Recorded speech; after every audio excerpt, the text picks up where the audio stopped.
Hey deformed car fans, so I found this in my review bin. I bought this over a year ago, maybe 2 years ago. It's just that other models take priority.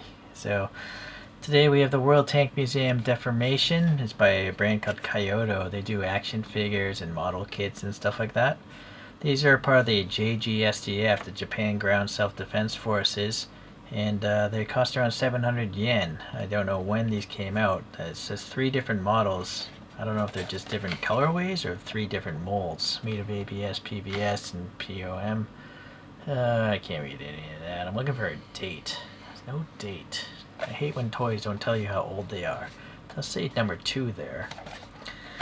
Anyways, I don't think I've ever reviewed the light armored vehicle, but reading Wikipedia, this was developed during the Cold War, and thinking the Soviets might invade Japan at some point in time. But that went away, obviously, and so a few of these were sent over to in the Iraq War. They've been in service since 2002, and they were designed in 1997 and built until 2017. Tape. I'm reading Wikipedia, so I can't see what I'm doing. They're almost 2,000 of these are made, and they're made by Komatsu. Komatsu is a heavy industry company. They make a lot of like cranes or whatever, just big mechanical equipment. It was deemed too expensive to continue making these things, though. They can resist 7.62 machine gun fire, so think of like AK-47s and stuff like that. Okay, well, it's deformed, but not a massive amount, as you can see. The box itself, here's a real photograph, right? Yeah, it's definitely deformed, but only by 20%, 30%, you know. I wish it was squished more, like 50%, then it'd be really funny looking.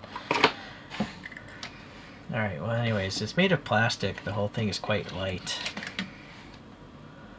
So, first off, the wheels are nicely done. There's a bunch of perimeter bolts. There's a lot of bolts holding on these heavy military wheels.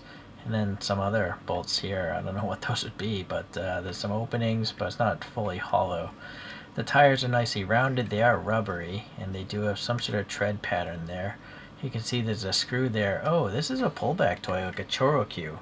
But this thing looks so delicate. If this ran into a wall at full speed, right, it's gonna break off a bunch of parts. So it's weird that this is a pullback toy. But one thing in its defense, I think this is a rubbery mirror, like Mini GT does. Yeah, so that for a little while won't get torn up, but still, not smart. I don't know, I don't think it would be smart. This is rigid plastic, that would definitely break. This is rubbery, actually, this cage and this cage over on the side. Interesting, this 3 pieces. This hatch is rigid plastic, good in place. So I feel like these 3 pieces would easily break off once this hits a wall and goes like that and then rolls around. So don't wind it up. It does actually have mud flaps kind of on the front tires there. Part of this rigid plastic base. Indication of front suspension is interesting. Alright, so the doors, yeah, they look good. They have the bulletproof glass. It's just black paint, it looks like. There's no actual interior. It's just a solid plastic body. Some bolts here. The frame as well. The door handle, the lock, the hinges. They all look pretty well detailed. A rain gutter. Don't know what those would be. Some sort of vent here for the engine. A shovel. What the heck is this? Oh, it's an antenna stub. There'd be an antenna, whip antenna there. Probably a turn signal, just not painted. The paint is okay. This brown and green striping looks alright. Oh, nice that there's some silver in the headlights there, and it's nice as a license plate, or maybe it's not. That's not a license plate. It's just some sort of military ID number. Some sort of venting, armored venting for the radiator, and then some venting up here, and it's not symmetric either. Hinges. I don't know what those are, but you got some wiper blades there. Is it decal? It's a different plane. I still think it's paint. So this side, is that symmetric? I think it's symmetric to the other side, but no, there's no antenna on this side. Going to the rear, 2 little tow hook indications there. Interesting, the green comes down here. There's a tiny exhaust tip. Again, a more military ID. There's no paint for the tail lights though. That would have been nice to have. And they're not really raised very much, so it'd be kind of hard to paint those yourself. Okay, so yeah, just black there. Would have been cool if that was hollow. Maybe you could find like a 1/64 scale figure and put him in there. I guess you could drill it out, but I'm not gonna bother. Okay, does this twist? No, it doesn't. It's just in a rectangular peg. Yeah, so I almost feel like this is unnecessary. They could have just had a closed hatch. I mean, if you can't put a figure in there. That machine gun's really delicate looking. Interesting.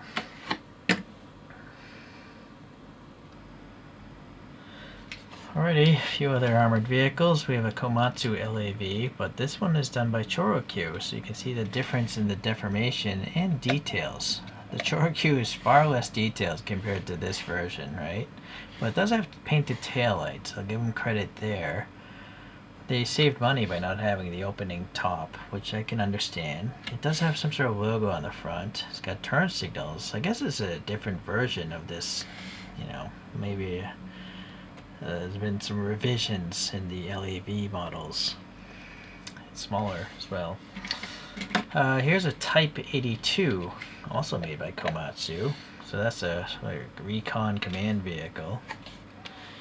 Here's a G-Wagon from a police set, or the Autobahn set. But it's got a camo paint job for some reason. Here's a Mitsubishi Type 73, kind of like a Jeep. And then here, I don't know what it is, to be honest with you. I think when I reviewed it, I thought it was a Mega Cruiser, based on a Toyota Mega Cruiser. But leave a comment if you know. It looks like it would be a Toyota Mega Cruiser of sorts. Well, anyways, the actual like car-like vehicles are much smaller than this Kaiyodo thing, but the 6x6 is definitely on par.